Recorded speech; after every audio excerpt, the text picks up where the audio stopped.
Hello, Shane Henderson, massage and movement therapist. What I'd like to focus on in this video is some mid-back mobility work and kind of strengthening work, but it might not look like what you're used to with strengthening. So we're going to start off with trying to do some mobility work. So if you're able to get on your hands and knees, that's where we're going to start. And again, I'm just running through exercises as tips. I'm not going to give repetitions or sets, because these are things that can be done throughout the day as you need it. So you might just do 12 repetitions of this and feel like an opening up, okay? So it's not like a exercise regime, it's more like a movement pattern you can bring into your day. So what we want to try and do is have our pelvis, so we've got sticky outy bones that they're facing towards the back wall, and I want you to try and not be kind of hyperextended in the lower back, so you might have to lift the ribs up as well. Then what we're going to do, hands are under shoulders, knees are under hips. We're going to keep the spine in line, and we're going to drop the body through the arms. So I'm coming through and then pushing up. So what's going on is my shoulder blades are coming together, and then I'm pushing them out over my back, across my back. In together, out. Okay? So keep on playing with that. And I'm just going to show you kind of what, if you were against a wall, you would be falling in and coming out. Falling in is not the right word, because I don't want you just falling in. I want you to resist, slowly move in towards the wall, and then slowly push out. Okay? Okay, that's what it would look like. So they're coming in and going out. Okay. Now, one thing to watch out for is often when we get into this, people will start to flex and extend the spine. And I really want you to try and avoid doing that, because what we're looking at is the movement between the shoulder blades, not in through the thoracic spine. Okay? But now we'll move to a structure like this. So if you were standing, you could do this against a table or a countertop. And what I want you to do is come into a similar position, moving away so you're stretched out. And then I want you to just kind of try and extend a little bit through that mid-back. You can support yourself as you feel you need to. So extend through the mid-back, and then if you can even, so now I'm moving up to my elbows.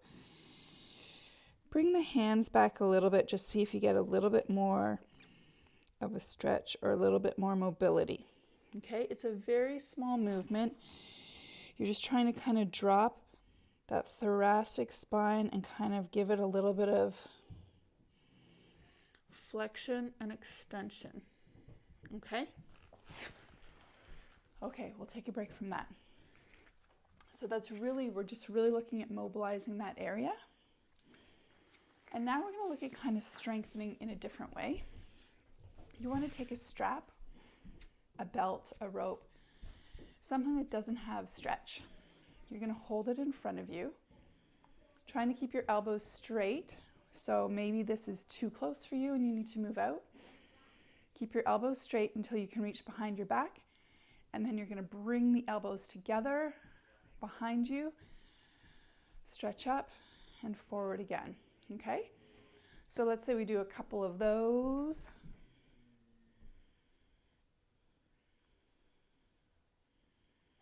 And then you want to challenge yourself a little bit. So you can bring your hands closer, up, down, and together, up. So what we're doing is actually activating some of the lower muscles that connect to the shoulder blade that often don't really see a lot of action.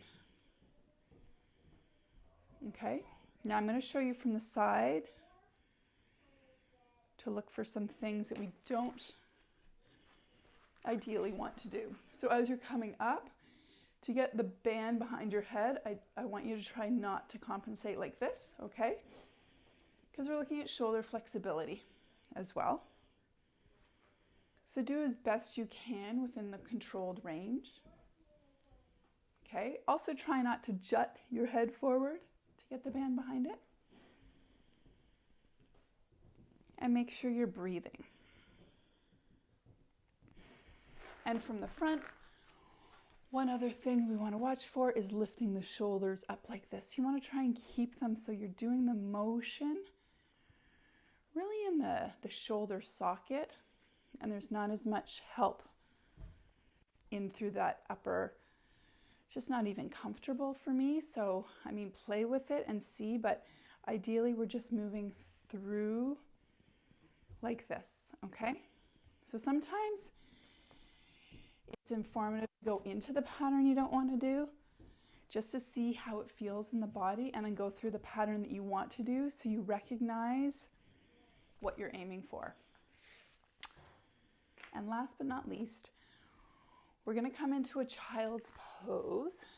Now, if you can't do this from the floor, what you could do is do it on the edge of a bed, but have a little, like a pillow underneath you, because what I would like is the pelvis to be tucked under. And why I like that is because it takes out some of the other musculature. So we're really looking at the lower shoulder blade stabilizers, okay? If you're on the floor, I would take a block and put it on your forehead. Have your hands up in a V. And then what we're going to do is lift one arm at a time. So you're reaching and lifting.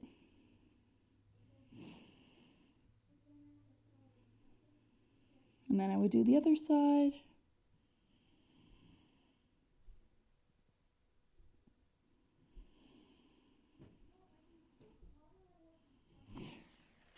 So again, just do, that one you might want to do 15 to 20. See, look at like fatiguing, where you're actually starting to feel the muscles getting worked. If you were going to come to a higher surface, then as I said, you might want to block yourself with a pillow so you can get into that rounded position. So if this was like the edge of the bed, and do it that way. Because ideally, what you don't want is the muscles down the middle of the back. They're called the paraspinals. We don't want them activating as we're doing this arm lifting. We want to try and get into the lower trap and lats. All right, give it a try.